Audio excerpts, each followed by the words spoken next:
Gedung 42 lantai di Hong Kong terbakar, 170 orang dievakuasi. Sebuah unggahan video yang memperlihatkan gedung bertingkat mengalami kebakaran di media sosial setelah diunggah oleh salah satu akun Twitter 6 Maret 2023. Dari video tersebut terlihat api berkobar membakar sebuah gedung bertingkat. Dikutip dari akun TikTok @peoplesdaily, kebakaran tersebut terjadi di konstruksi gedung bertingkat tinggi di Hong Kong, China. Lantas, bagaimana cerita kebakaran gedung di Hong Kong tersebut? Kebakaran di Tsim Sha Tsui, Hong Kong. Kebakaran gedung yang videonya viral tersebut terjadi di distrik perbelanjaan utama Tsim Sha Tsui, Hong Kong. Diketahui, kebakaran tersebut terjadi Kamis 2 Maret 2023 pukul 11 waktu setempat. Api baru bisa dipadamkan keesokan harinya pada pukul 8:30.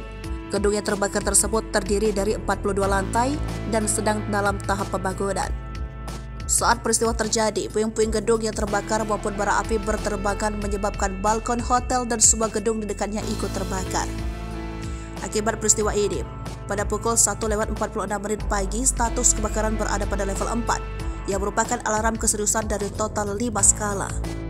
Selain itu, sebanyak 170 warga dievakuasi dari gedung-gedung terdekat. Beberapa orang juga melaporkan adanya rasa tidak nyaman di dada akibat asap hingga menyebabkan salah seorang warga masuk rumah sakit.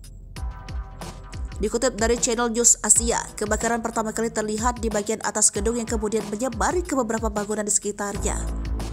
Kobaran api di distrik yang dikenal sebagai distrik perbelanjaan dan wisata ini terlihat jelas hingga seberang pelabuhan. Wakil Kepala Pemadam Kebakaran Kyung Saiming mengatakan kurangnya peralatan pemadam kebakaran di sekitar lokasi dan cuaca kering berangin menurutnya menjadi penyebab api cepat merembet. Ia pun mengatakan saat ini penyebab kebakaran gedung 42 lantai tersebut belum diketahui.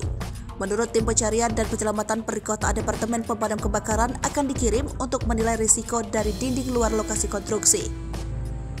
Empire Group, perusahaan yang memiliki gedung tersebut, mengatakan pihaknya akan melakukan investigasi dengan Departemen Pemerintah dan kontraktor untuk mengolah situasi. Bangunan tersebut merupakan bangunan yang rencananya akan dijadikan sebagai sebuah hotel baru. Selain itu, gedung tersebut juga akan dijadikan ikon tepi pelabuhan. Proyek pembangunan gedung ini telah menghabiskan dana sekitar $764 juta, sekitar 11 triliun rupiah.